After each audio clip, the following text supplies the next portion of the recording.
सकाळी लवकर उठून पहिल्यांदा पिल्लं वगैरे भरून घेतले. पिल्लं वगैरे भरून झाल्यानंतर गेलो अंघोळीला. तिथंच विहीर होती, विहिरीला अंघोळ वगैरे केली. तिथून निघालो परत ना पालखीला. पालखीपाशी गेलो, दर्शन वगैरे घेतलं. कारण की सगळी जी माझ्यासोबत होती ना, ती सगळी पुढे गेलती ट्रॅक्टरबरोबर आणि इथं माधुरीचं पण दर्शन घेतलं. तिकडून गेलो चहा प्यायला. चहा वगैरे पिऊन घेतला. तोपर्यंत झालं आरतीचं टायमिंग. आरती वगैरे करून घेतली. कारण की सकाळी काय झालं होतं, सगळेजण उठून तळ बदलायचं असल्यामुळे सगळेजण पुढे गेले ट्रॅक्टरसोबत आणि मी एकटा परत ना पाठीमागे राहिलो. कारण की मला सगळ्यांसाठी जेवण वगैरे घेऊन जायचं होतं. तिकडून इकडं आलो तरी आपला भावाचा आज शेवटचा दिवस होता म्हणून तो निघालाय आज. आणि नंतर ना त्यांच्यासाठी वांग्याची भाजी, खीर आणि भात, शेक आणि आमटी असं सगळं घेऊन आपल्या गाडीतून मी घेऊन निघालो आणि तिथं पुकळ्या वस्ती पोचलो. त्यांना पहिल्यांदा दिलं ही सगळं काढून आणि त्यांची परत पंगत बसली अशी. जेवण वगैरे झालं आणि तिथून घेतली पिल्लं काढायसाठी. कारण ट्रॅक्टरमधनं जी पिल्लं आली ती पिल्लं पहिल्यांदा बाहेर काढले. पिल्लं वगैरे काढून झाली आणि तिकडून गेलो आम्ही डाळ आणण्यासाठी. डाळ आणायला गेलो तर ह्याची प्रत्येक वेळेची बोंबाबोंब याला वरती झाडावर चढता येत नाही.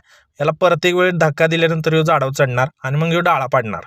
असं आहे आमचं रोजचं नियोजन डाळ्याचं. डाळा वगैरे पाडून झाला. इथं आज घेतला डाळा लिंबाचा आणि चिंचेचा आणि लिंबाचा डाळा आज घेऊन निघालो परत ना आम्ही इकडं तळावरती. तिथं पिल्ल्यासनी डाळा वगैरे काढून घेतला आणि तोपर्यंत आली पालखी. इथं पूजा वगैरे मीच करून घेतली. कारण की ही आपल्या आजोळ्यातच मेंढी माऊली आलते आणि त्यांची पालखी, त्यामुळे पूजेचा मान मला भेटला. आणि बघा खोबरं कसं खाते. तोपर्यंत ट्रॅक्टर अडकला.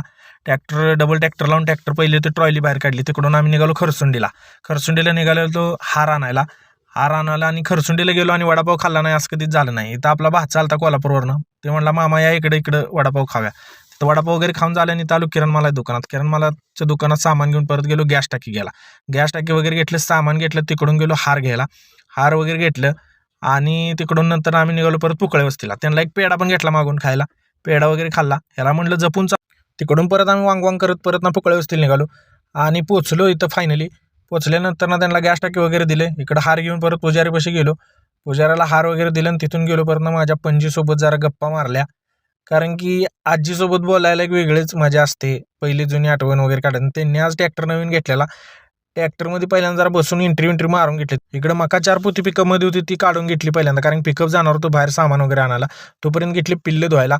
पिल्लं वगैरे धुवून झाले आणि तिकडून निघालो मी परत ना घरी. आणि घरी मी निघालो मम्मीला आणायला.